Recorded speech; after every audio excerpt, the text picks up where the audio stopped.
ನಮಸ್ತೆ ಕರ್ನಾಟಕ ಟಿವಿಯ prime time ನ್ಯೂಸ್ಗೆ ಸ್ವಾಗತ. ನಾನು ಕಾವ್ಯ ಹೆಗ್ಡೆ. ಇದೀಗ ದಿನದ ಹೆಡ್ಲೈನ್ಸ್.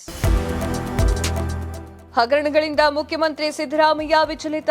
ಎಲ್ಲ ಹಗರಣಗಳು ಸಿಬಿಐಗೆ ಕೊಡ್ಲಿ, ಕೇಂದ್ರ ಸಚಿವ ಸೋಮಣ್ಣ ಆಗ್ರಹ. ರಾಜ್ಯದಲ್ಲಿ ಇನ್ನು 5 ದಿನ ಮಳೆಗೆ ಆರ್ಭಟ. ಕರಾವಳಿ ಜಿಲ್ಲೆಗೆ ರೆಡ್ ಅಲರ್ಟ್. ಉತ್ತರ ಕನ್ನಡ, ದಕ್ಷಿಣ ಕನ್ನಡದಲ್ಲಿ ಬಿಟ್ಟು ಬಿಡದೆ ಸುರಿಯುತ್ತಿರುವ ಧಾರಾಕಾರ ಮಳೆ. ವಾಲ್ಮೀಕಿ ಅಭಿವೃದ್ಧಿ ನಿಗಮದ ಹಗರಣ. ಸಿಎಂ ಸಿದ್ದರಾಮಯ್ಯ ರಾಜೀನಾಮೆ ಸನ್ನಿಹಿತ. ಸಿಎಂ ವಿರುದ್ಧ ವಿಜಯೇಂದ್ರ ವಾಗ್ದಾಳಿ.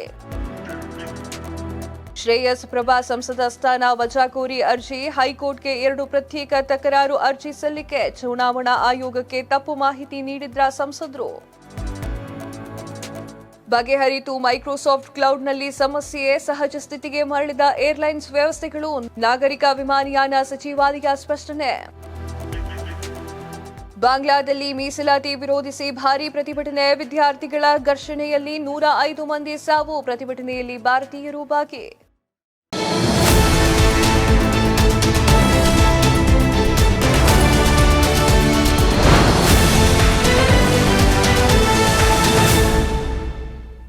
ಮೂಡಾ ಹಗರಣವನ್ನ ಸಿಬಿಐಗೆ ಕೊಡಬೇಕು ಅಂತ ಹೇಳಿ ಕೇಂದ್ರ ಸಚಿವ ಸೋಮಣ್ಣ ಅವರು ಆಗ್ರಹಿಸಿದ್ದಾರೆ. ಹಾಗಾದ್ರೆ ಸಿಬಿಐಗೆ ಕೊಡೋದ್ರಿಂದ ಮೂಡಾ ಪ್ರಕರಣಕ್ಕೆ ಯಾವ ರೀತಿಯ ತಿರುವನ್ನ ಪಡೆದುಕೊಳ್ಳುತ್ತೆ ಅನ್ನೋದ್ರ ಬಗ್ಗೆ ಸಂಕ್ಷಿಪ್ತ ಮಾಹಿತಿಯನ್ನ ಕೊಡ್ತೀವಿ. ಹಾಗೆ ಸೋಮಣ್ಣ ಅವರು ಏನೆಲ್ಲ ಹೇಳಿದ್ರು ಅನ್ನೋದ್ರ ಬಗ್ಗೆ ಕಂಪ್ಲೀಟ್ ಡೀಟೇಲ್ಸ್ ಅನ್ನ ಕೊಡ್ತೀವಿ ನೋಡಿ.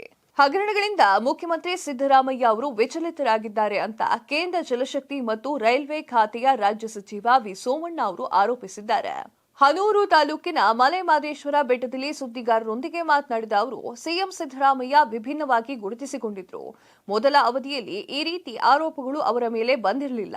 ಈಗ ಅವರ ಸ್ಥಿತಿ ಸಹಜವಾಗಿ ಇಲ್ಲ. ಸಹವಾಸ ದೋಷದಿಂದ ಸನ್ಯಾಸಿ ಕೆಟ್ಟ ಎನ್ನುವಂತೆ ಆಗಿದೆ ಅಂತ ಹೇಳಿ ಕಿಡಿಕಾರಿದ್ದಾರೆ. ಹಗರಣಗಳಿಂದ ಅವರಿಗೆ ಮುಜುಗರ ಉಂಟಾಗಿದೆ. ಇದಕ್ಕೆ ವಿಚಲಿತರಾಗಿದ್ದಾರೆ. ಕೆಸರು ಎಚ್ಚುತ್ತಾ ಇದ್ದಾರೆ. ನಮ್ಮ ಸರ್ಕಾರದ ಅವಧಿಯ ಆರೋಪವನ್ನ ತನಿಖೆಗೆ ಕೊಡ್ಲಿ, ಯಾರು ಅವರಿಗೆ ಬೇಡ ಅಂತ ಹೇಳಿದ್ದಾರೆ. ಅವರ ಮೇಲೆ ಬಂದಿರುವಂತಹ ಆರೋಪಕ್ಕೆ ಸಿಬಿಐ ತನಿಖೆ ಆಗ್ಲಿ ಅಂತ ಟಾಂಗ್ ಅನ್ನ ನೀಡಿದ್ದಾರೆ.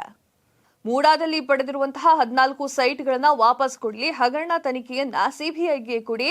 ಇಡಿ ಸಿಬಿಐ ಕಾಂಗ್ರೆಸ್ ಅವಧಿಯಲ್ಲೂ ಇತ್ತು, ಈಗಲೂ ಕೂಡ ಇದೆ. ಪ್ರಧಾನಿ ನರೇಂದ್ರ ಮೋದಿ ಸರ್ಕಾರ ವ್ಯವಸ್ಥೆಯನ್ನ ಪಾರದರ್ಶಕ ಮಾಡಿದೆ. ಮೊಸರಿನಲ್ಲಿ ಕಲ್ಲು ಹುಡುಕಬೇಡಿ, ಕೆಸರನ್ನ ಬೇರೆಯವರಿಗೆ ಎರಚಬೇಡಿ ಸಿದ್ದರಾಮಯ್ಯ ಅವರೇ ಅಂತ ಆಕ್ರೋಶವನ್ನ ಹೊರಹಾಕಿದ್ದಾರೆ. ರಾಜ್ಯದಲ್ಲಿ ಭಾರೀ ಮಳೆ. ಮತ್ತೆ ಕರಾವಳಿಯಲ್ಲಿ ರೆಡ್ ಅಲರ್ಟ್ ಘೋಷಣೆ ಮಾಡಲಾಗಿದೆ. ಹಾಗಾದ್ರೆ ಎಲ್ಲೆಲ್ಲಿ ರೆಡ್ ಅಲರ್ಟ್, ಹಾಗೆ ಯಾವ ಊರಿನಲ್ಲಿ ಯೆಲ್ಲೋ ಅಲರ್ಟ್ ಘೋಷಣೆ ಮಾಡಿದ್ದಾರೆ ಅನ್ನೋದ್ರ ಬಗ್ಗೆ ಡೀಟೇಲ್ಸ್ ಕೊಡ್ತೀವಿ ನೋಡಿ. ರಾಜ್ಯದಲ್ಲಿ ಇನ್ನು 5 ದಿನ ಮಳೆಯ ಆರ್ಭಟ ಮುಂದುವರಿಯಲಿದ್ದು, ಕರಾವಳಿ, ಉತ್ತರ ಒಳನಾಡು, ಮಲೆನಾಡು, ದಕ್ಷಿಣ ಒಳನಾಡು ಹಲವು ಜಿಲ್ಲೆಗಳಲ್ಲಿ ಭಾರೀ ಮಳೆಯ ಎಚ್ಚರಿಕೆಯನ್ನ ನೀಡಲಾಗಿದೆ. ಹವಾಮಾನ ಇಲಾಖೆ ಈ ಒಂದು ಎಚ್ಚರಿಕೆಯನ್ನ ನೀಡಿದೆ. ಇದರಿಂದ 5 ದಿನದವರೆಗೆ ಮಳೆ ಮುಂದುವರಿಯಲಿದೆ ಅಂತ ಹೇಳಿ ಹವಾಮಾನ ಇಲಾಖೆ ತಿಳಿಸಿದೆ. ಶನಿವಾರ ಮತ್ತು ಭಾನುವಾರ ಕರಾವಳಿಗೆ ರೆಡ್ ಅಲರ್ಟ್ ಅನ್ನ ಘೋಷಣೆ ಮಾಡಲಾಗಿದೆ. ಕಳೆದ 1 ವಾರದಿಂದ ಕರಾವಳಿ ಜಿಲ್ಲೆಗಳಲ್ಲಿ ವರುಣನ ಆರ್ಭಟ ಹೆಚ್ಚಾಗಿದೆ. ಈ ಹಿನ್ನೆಲೆಯಲ್ಲಿ ಕರಾವಳಿಯ ಎಲ್ಲಾ ಜಿಲ್ಲೆಗಳಲ್ಲೂ ಇಂದು ಮತ್ತು ನಾಳೆ ರೆಡ್ ಅಲರ್ಟ್ ಅನ್ನ ಘೋಷಣೆ ಮಾಡಲಾಗಿದೆ. ಇಂದು ಮತ್ತು ನಾಳೆ ಅಂತಂದ್ರೆ ಶನಿವಾರ ಹಾಗೂ ಭಾನುವಾರ. ನಾಳೆ ಆರೆಂಜ್ ಅಲರ್ಟ್ ಮತ್ತು ಕೊನೆಯ 3 ದಿನ ಯೆಲ್ಲೋ ಅಲರ್ಟ್ ಅನ್ನ ಘೋಷಣೆ ಮಾಡಲಾಗಿದೆ. ಉತ್ತರ ಒಳನಾಡಿಗೆ ಇಂದು ಆರೆಂಜ್ ಅಲರ್ಟ್ ಅನ್ನ ಘೋಷಣೆ ಮಾಡಿದ್ದು, ಬೆಳಗಾವಿಯಲ್ಲೂ ಕೂಡ ಆರೆಂಜ್ ಅಲರ್ಟ್ ಅನ್ನ ಘೋಷಣೆ ಮಾಡಲಾಗಿದೆ. ಇನ್ನು ಬೀದರ್, ಯಾದಗಿರಿ, ಗುಲ್ಬರ್ಗಾದಲ್ಲೂ ಕೂಡ ಯೆಲ್ಲೋ ಅಲರ್ಟ್ ಅನ್ನ ಘೋಷಣೆ ಮಾಡಲಾಗಿದೆ. ದಕ್ಷಿಣ ಒಳನಾಡಿಗೆ ಇಂದು ನಾಳೆ ರೆಡ್ ಅಲರ್ಟ್ ಅನ್ನ ಘೋಷಣೆ ಮಾಡಲಾಗಿದ್ದು, ಶೀತಗಾಳಿ ಹೆಚ್ಚಾಗುವಂತಹ ಸಾಧ್ಯತೆ ಇದೆ. ದಕ್ಷಿಣ ಒಳನಾಡು, ಕರಾವಳಿ ಜಿಲ್ಲೆಗಳಿಗೆ ಚಳಿ, ಶೀತದ ಗಾಳಿ ವಾರ್ನಿಂಗ್ ಅನ್ನ ನೀಡಿದೆ. ಬಿಎಸ್ ಯಡಿಯೂರಪ್ಪ ಹಾಗೂ ಬೊಮ್ಮಾಯಿ ಇರುವಾಗಲೂ ಕೂಡ, ಅವರು ಅಧಿಕಾರದಲ್ಲಿ ಇರುವಾಗಲೂ ಕೂಡ 300 ಕೋಟಿ ಹಗರಣ ಆಗಿದೆ ಅಂತ ಹೇಳಿ ಡಿಸಿಎಂ ಡಿಕೆ ಶಿವಕುಮಾರ್ ಅವರು ಹೊಸ ಬಾಂಬ್ ಅನ್ನ ಸಿಡಿಸಿದ್ದಾರೆ. ಹಾಗಾದ್ರೆ ಡಿಸಿಎಂ ಡಿಕೆ ಶಿವಕುಮಾರ್ ಅವರು ಏನಂತ ಹೇಳಿಕೆಯನ್ನ ನೀಡಿದ್ರು? 300 ಕೋಟಿ ಹಗರಣ ಎಲ್ಲಿಂದ ಆಯ್ತು? ಯಾವ ಈ ಹಗರಣ ಅನ್ನೋದ್ರ ಬಗ್ಗೆ ಕಂಪ್ಲೀಟ್ ಡೀಟೇಲ್ಸ್ ಅನ್ನ ಕೊಡ್ತೀವಿ ನೋಡಿ. ಬಿಜೆಪಿಗರು ಭ್ರಷ್ಟಾಚಾರದ ಪಿತಾಮಹರು. ಯಡಿಯೂರಪ್ಪ ಹಾಗೂ ಬಸವರಾಜ ಬೊಮ್ಮಾಯಿ ಅವರು ಕಾಲದಲ್ಲೂ ಕೂಡ ಹಲವು ನಿಗಮಗಳ ಸರಿಸುಮಾರು 300 ಕೋಟಿ ರೂಪಾಯಿಗಿಂತಲೂ ಹೆಚ್ಚು ಅಕ್ರಮಗಳು ನಡೆದಿದೆ.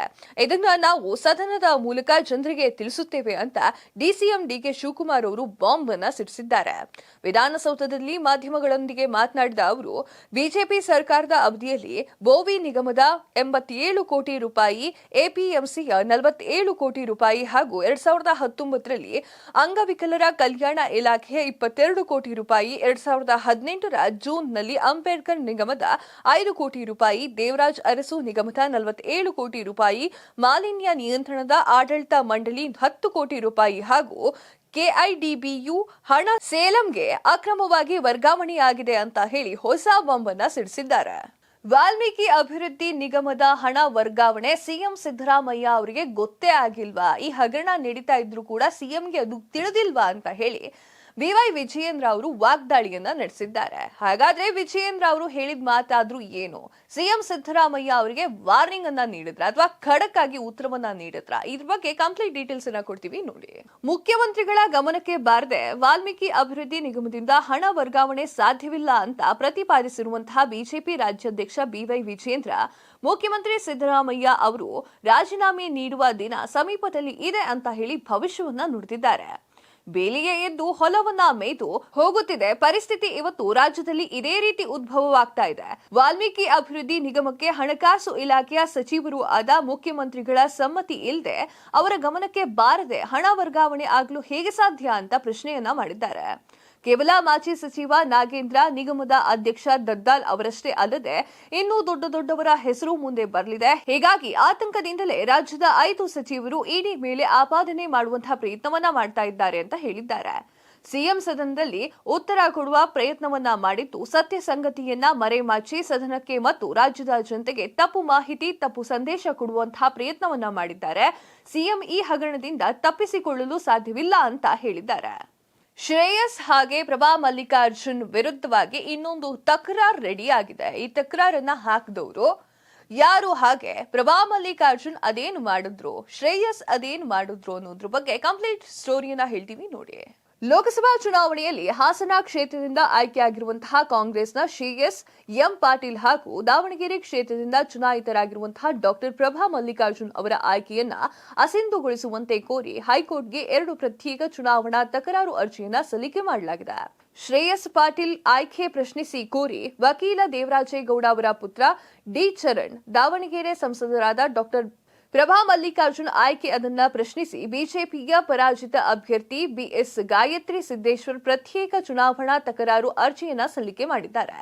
ಈ ಅರ್ಜಿಗಳು ಇನ್ನಷ್ಟೇ ವಿಚಾರಣೆಗೆ ಬರಬೇಕಿದೆ. ಶ್ರೇಯಸ್ ಪಾಟೀಲ್ ಅವರು ನಾಮಪತ್ರ ಕ್ರಮಬದ್ಧವಲ್ಲ, ಅವರು ಹಿಂದಿನ 5 ವರ್ಷಗಳ ತೆರಿಗೆಯ ರಿಟರ್ನ್ಸ್ ಅನ್ನ ಸಲ್ಲಿಸಿಲ್ಲ, ಪ್ರಮಾಣ ಪತ್ರದಲ್ಲಿ ಸಂಪೂರ್ಣ ಮಾಹಿತಿ ಇರಲೇ ಇಲ್ಲ, ಚುನಾವಣಾ ವೆಚ್ಚದ ಬಗ್ಗೆಯೂ ಕೂಡ ತಪ್ಪು ಮಾಹಿತಿಯನ್ನ ನೀಡಿದ್ದಾರೆ, ನಿಗದಿಗಿಂತ ಹೆಚ್ಚಿನ ಹಣ ವ್ಯವಹಾರ ಮಾಡಿದ್ದು ಸರಿಯಾದ ಲೆಕ್ಕವನ್ನ ಆಯೋಗಕ್ಕೆ ಸಲ್ಲಿಕೆ ಮಾಡಿಲ್ಲ, ಹೀಗಾಗಿ ಅವರ ಆಯ್ಕೆಯನ್ನ ರದ್ದುಗೊಳಿಸಬೇಕು ಅಂತ ಹೇಳಿ ಅರ್ಜಿದಾರ ಡಿ ಚರಣ್ ಅವರು ತಮ್ಮ ಅರ್ಜಿಯನ್ನ ಕೋರಿದ್ದಾರೆ. ಕೇಜ್ರಿವಾಲ್ ವಿರುದ್ಧ ಇನ್ನೊಂದು ಆರೋಪ ಕೇಳಿ ಬರ್ತಾ ಇದೆ. ಕೇಜ್ರಿವಾಲ್ ಅವರು ಬೇಕಂತಾನೆ ಕ್ಯಾಲೋರಿ ಇರುವಂತಹ ಫುಡ್ ಅನ್ನ ತಿಂತಾ ಇಲ್ಲ, ಆಹಾರವನ್ನ ಸರಿಯಾಗಿ ತಿಂತಾ ಇಲ್ಲ, ಅದಕ್ಕೋಸ್ಕರ ಕೆಜಿಗಟ್ಟಲೆ ಕಮ್ಮಿ ಆಗಿದ್ದಾರೆ ಅನ್ನೋದು ಒಬ್ರು ಆರೋಪವನ್ನ ಮಾಡಿದ್ದಾರೆ. ಹಾಗಾದ್ರೆ ಕೇಜ್ರಿವಾಲ್ ಯಾಕೆ ಈ ತರ ಮಾಡ್ತಾ ಇದ್ದಾರೆ ಅನ್ನೋದ್ರ ಬಗ್ಗೆ ಡೀಟೇಲ್ಸ್ ಕೊಡ್ತೀವಿ ನೋಡಿ. ಮುಖ್ಯಮಂತ್ರಿ ಅರವಿಂದ್ ಕೇಜ್ರಿವಾಲ್ ಅವರು ಉದ್ದೇಶಪೂರ್ವಕವಾಗಿ ಜೈಲಿನಲ್ಲಿ ಕಡಿಮೆ ಕ್ಯಾಲೋರಿ ಇರುವಂತಹ ಆಹಾರವನ್ನ ಸೇವನೆ ಮಾಡ್ತಿದ್ದಾರೆ ಅಂತ ಹೇಳಿ ಲೆಫ್ಟಿನೆಂಟ್ ಗವರ್ನರ್ ವಿಕೆ ಸಕ್ಸೇನಾ ಅವರು ಆರೋಪವನ್ನ ಮಾಡಿದ್ದಾರೆ. ಸಕ್ಸೇನಾ ಅವರು ಪ್ರಧಾನ ಕಾರ್ಯದರ್ಶಿ ದೆಹಲಿಯ ಮುಖ್ಯ ಕಾರ್ಯನಿರ್ದೇಶನಕ್ಕೆ ಪತ್ರವನ್ನ ಬರೆದಿದ್ದು ಅದರಲ್ಲಿ ಕೇಜ್ರಿವಾಲ್ ಅವರ ಆರೋಗ್ಯದ ಬಗ್ಗೆ ಪ್ರಸ್ತಾಪನೆಯನ್ನ ಮಾಡಿದ್ದಾರೆ. ತೂಕ ಕಳೆದುಕೊಳ್ಳಲು ಕಾರಣಗಳೇನು ಅಂತ ವಿವರಣೆಯನ್ನ ನೀಡಲಾಗಿದೆ. ಕಡಿಮೆ ಕ್ಯಾಲೋರಿ ಕಾರಣದಿಂದ ಕೇಜ್ರಿವಾಲ್ ಅವರು ತೂಕವನ್ನ ಕಳೆದುಕೊಂಡಿದ್ದಾರೆ. ಜೂನ್ 6ರಿಂದ ಜುಲೈ 13ರವರೆಗೆ ಅವರು ಸರಿಯಾದ ಆಹಾರವನ್ನ ಸೇವನೆ ಮಾಡಿಲ್ಲ, ಇದರಿಂದಾಗಿ ತೂಕ ಕಳೆದುಕೊಂಡಿದ್ದಾರೆ ಅಂತ ತಿಳಿಸಿದ್ದಾರೆ. ಪತ್ರದಲ್ಲಿ ಜೈಲು ಅಧೀಕ್ಷಕರ ವರದಿಯನ್ನ ಉಲ್ಲೇಖ ಮಾಡಿದ್ದು ಮುಖ್ಯಮಂತ್ರಿಗಳು ವೈದ್ಯರು ಸೂಚಿಸಿದ ಆಹಾರ ಮತ್ತು ಔಷಧಿಗಳನ್ನ ಸೇವಿಸದೇ ಇರೋದರ ಬಗ್ಗೆ ಎಲ್ಜಿ ಕಳವಳವನ್ನ ವ್ಯಕ್ತಪಡಿಸಿದ್ದಾರೆ. ಕೇಜ್ರಿವಾಲ್ ಅವರು ಉದ್ದೇಶಪೂರ್ವಕವಾಗಿ ಕಡಿಮೆ ಕ್ಯಾಲೋರಿ ಆಹಾರವನ್ನ ಸೇವನೆ ಮಾಡ್ತಿದ್ದಾರೆ ಅಂತ ವರದಿ ಹೇಳ್ತಾ ಇದೆ. ವೈದ್ಯರು ನೀಡಿದ ಡಯಟ್ ಚಾರ್ಟ್ ಅನ್ನ ಪಾಲನೆ ಮಾಡ್ತಿಲ್ಲ ಅಂತ ಆರೋಪಗಳು ಕೇಳಿಬರ್ತಾ ಇದೆ. ಸಹಜ ಸ್ಥಿತಿಗೆ ಏರ್ಲೈನ್ಸ್ಗಳು ಬಂದಿದೆ. ಮೈಕ್ರೋಸಾಫ್ಟ್ ಕ್ಲೌಡ್ ನಲ್ಲಿ ಇದ್ದಂತಹ ಸಮಸ್ಯೆ ಬಗೆಹರಿತಾ ಇದೆ. ಈ ಒಂದು ಕಾರಣಕ್ಕೋಸ್ಕರ ಎಲ್ಲಾ ಕೂಡ ಸರಿಯಾಗಿ ಇದೆ ಅಂತ ಹೇಳಿ ವಿಮಾನಯಾನ ಸಚಿವಾಲಯ ಸ್ಪಷ್ಟನೆಯನ್ನ ನೀಡಿದೆ. ಹಾಗಾದ್ರೆ ಮೈಕ್ರೋಸಾಫ್ಟ್ ಕ್ಲೌಡ್ ಏನಾಗಿತ್ತು ಅನ್ನೋದ್ರ ಬಗ್ಗೆ ಸಂಕ್ಷಿಪ್ತ ಮಾಹಿತಿಯನ್ನ ಕೊಡ್ತೀವಿ ನೋಡಿ. ಮೈಕ್ರೋಸಾಫ್ಟ್ ಕ್ಲೌಡ್ ನಲ್ಲಿ ಕಂಡು ಬಂದ ಸಮಸ್ಯೆ ಸರಿಯಾಗಿದ್ದು ಇದರಿಂದ ಉಂಟಾದ ಸಮಸ್ಯೆಯನ್ನ ಹಂತ ಹಂತವಾಗಿ ಸರಿಪಡಿಸಲಾಗುತ್ತದೆ ಅಂತ ಹೇಳಿದ್ದಾರೆ. ಭಾರತದ ಎಲ್ಲಾ ವಿಮಾನ ನಿಲ್ದಾಣಗಳಲ್ಲಿ ವಿಮಾನಯಾನ ವ್ಯವಸ್ಥೆಗಳು ಸಹಜ ಸ್ಥಿತಿಗೆ ಮರಳಿದೆ ಅಂತ ನಾಗರಿಕ ವಿಮಾನಯಾನ ಸಚಿವಾಲಯ ಶನಿವಾರ ಹೇಳಿಕೆಯನ್ನ ನೀಡಿದೆ. ಈ ಬಗ್ಗೆ ಮಾಧ್ಯಮ ಪ್ರಕಟಣೆ ಹೊರಡಿಸಿರುವಂತಹ ಸಚಿವಾಲಯ ಬೆಳಗ್ಗೆ 3 ಗಂಟೆಯಿಂದ ವಿಮಾನ ನಿಲ್ದಾಣದಲ್ಲಿ ಏರ್ಲೈನ್ ವ್ಯವಸ್ಥೆಗಳು ಸಾಮಾನ್ಯವಾಗಿ ಕಾರ್ಯವನ್ನ ನಿರ್ವಹಿಸಲು ಪ್ರಾರಂಭ ಮಾಡಿದೆ. ಈಗ ವಿಮಾನ ಕಾರ್ಯಾಚರಣೆಗಳು ಸುಗಮವಾಗಿ ನಡೆಯುತ್ತದೆ ಅಂತ ಹೇಳಿದ್ದಾರೆ. ಶುಕ್ರವಾರ ಅಡಚಣೆಯಿಂದಾಗಿ ಉಂಟಾದ ಸಮಸ್ಯೆಯನ್ನ ಸರಿಪಡನೆ ಮಾಡಲಾಗಿದೆ ಅಂತ ತಿಳಿಸಿದ್ದಾರೆ. ನಮ್ಮ ದೇಶದ ಪ್ರಧಾನಮಂತ್ರಿ ನರೇಂದ್ರ ಮೋದಿ ಅವರಿಗೆ ಎಲಾನ್ ಮಾಸ್ಕ್ ಅಭಿನಂದನೆಯನ್ನ ಸಲ್ಲಿಸಿದ್ದಾರೆ. ಯಾವ ಕಾರಣಕ್ಕೋಸ್ಕರ ಎಲಾನ್ ಮಾಸ್ಕ್ ಅಭಿನಂದನೆಯನ್ನ ಸಲ್ಲಿಸಿದ್ದಾರೆ ಅಂತ ಕೆಲಸವನ್ನ ಪ್ರಧಾನಿ ನರೇಂದ್ರ ಮೋದಿ ಅವರು ಏನ್ ಮಾಡಿದ್ದಾರೆ ಅನ್ನೋದ್ರ ಬಗ್ಗೆ ಕಂಪ್ಲೀಟ್ ಡೀಟೇಲ್ಸ್ ಅನ್ನ ಕೊಡ್ತೀವಿ ನೋಡಿ. ಸಾಮಾಜಿಕ ಮಾಧ್ಯಮ ಪ್ಲಾಟ್ಫಾರ್ಮ್ ಎಕ್ಸ್ ನಲ್ಲಿ ಅತಿ ಹೆಚ್ಚು ಫಾಲೋವರ್ಸ್ ಅನ್ನ ಹೊಂದಿರುವಂತಹ ಪ್ರಧಾನಿ ನರೇಂದ್ರ ಮೋದಿ ಅವರು ಸಿಇಒ ಮತ್ತು ಬಿಲಿಯನಿಯರ್ ಎಲಾನ್ ಮಾಸ್ಕ್ ಅಭಿನಂದನೆಯನ್ನ ಮಾಡಿದ್ದಾರೆ. ಅತಿ ಹೆಚ್ಚು ಫಾಲೋವರ್ಸ್ ಅನ್ನ ಹೊಂದಿರುವಂತಹ ವಿಶ್ವ ನಾಯಕರಾಗಿದ್ದ ಮೋದಿ ಅವರಿಗೆ ಅಭಿನಂದನೆಗಳು ಮತ್ತು ತಮ್ಮ ಎಕ್ಸ್ ಖಾತೆಯಲ್ಲಿ ಮಾಸ್ಕ್ ಅವರು ಪೋಸ್ಟ್ ಅನ್ನ ಹಾಕೊಂಡಿದ್ದಾರೆ. ಕೆಲ ದಿನಗಳ ಹಿಂದಷ್ಟೇ ಎಕ್ಸ್ ಖಾತೆಯಲ್ಲಿ ಮೋದಿ ಅವರ ಫಾಲೋವರ್ಸ್ ಸಂಖ್ಯೆ 100 ಮಿಲಿಯನ್ ದಾಟಿತ್ತು. ಎಕ್ಸ್ ಖಾತೆಯಲ್ಲಿ ಅತಿ ಹೆಚ್ಚು ಫಾಲೋವರ್ಸ್ ಅನ್ನ ಹೊಂದಿರುವಂತಹ ವಿಶ್ವ ನಾಯಕರ ಪಟ್ಟಿಯಲ್ಲಿ ಅಮೆರಿಕ ಮಾಜಿ ಅಧ್ಯಕ್ಷ ಬರಾಕ್ ಒಬಾಮಾ ಮೊದಲ ಸ್ಥಾನದಲ್ಲಿ ಇದ್ದಾರೆ. ಬರಾಕ್ ಒಬಾಮಾ 131 ಮಿಲಿಯನ್ ಫಾಲೋವರ್ಸ್ ಅನ್ನ ಹೊಂದಿದ್ದಾರೆ. ಅವರ ನಂತರದ ಸ್ಥಾನದಲ್ಲಿ ಭಾರತದ ಪ್ರಧಾನಿ ನರೇಂದ್ರ ಮೋದಿ ಅವರು ಇದ್ದಾರೆ. 2024ರ ಅಮೆರಿಕ ಚುನಾವಣೆಗೆ ರಿಪಬ್ಲಿಕನ್ ಅಧ್ಯಕ್ಷೀಯ ಅಭ್ಯರ್ಥಿ ಮತ್ತು ಯುಎಸ್ ಮಾಜಿ ಅಧ್ಯಕ್ಷ ಡೊನಾಲ್ಡ್ ಟ್ರಂಪ್ 3ನೇ ಸ್ಥಾನದಲ್ಲಿ ಇದ್ದಾರೆ. ಎಕ್ಸ್ ನಲ್ಲಿ ಅವರು 87 ಮಿಲಿಯನ್ಗಿಂತಲೂ ಹೆಚ್ಚು ಫಾಲೋವರ್ಸ್ ಗಳನ್ನ ಹೊಂದಿದ್ದಾರೆ. ಬಾಂಗ್ಲಾದೇಶದಲ್ಲಿ ಪರಿಸ್ಥಿತಿ ನಿಜಕ್ಕೂ ಗಂಭೀರವಾಗಿದೆ. ಅಲ್ಲಿನ ವಿದ್ಯಾರ್ಥಿಗಳು ಮಾಡ್ತಿರುವಂತಹ ಒಂದು ಹೋರಾಟ ವಿಪರೀತಕ್ಕೆ ಹೋಗಿದೆ. 105 ಸಾವಾಗಿದೆ. ಹಾಗಾದ್ರೆ ಬಾಂಗ್ಲಾದೇಶದಲ್ಲಿ ನಿಜಕ್ಕೂ ಯಾವ ಒಂದು ಪ್ರತಿಭಟನೆ ನಡೀತಾ ಇದೆ, ಇದಕ್ಕೆ ಪ್ರಧಾನ ಮಂತ್ರಿ ಹಸೀನಾ ಅವರು ಏನ್ ಹೇಳಿಕೆಯನ್ನ ನೀಡ್ತಾರೆ, ಹಾಗೆ ಭಾರತೀಯರು ಕೂಡ ಇದ್ದಾರಾ ಅಲ್ಲಿ ಅನ್ನೋದ್ರ ಬಗ್ಗೆ ಕಂಪ್ಲೀಟ್ ಡೀಟೇಲ್ಸ್ ಅನ್ನ ಕೊಡ್ತೀವಿ ನೋಡಿ.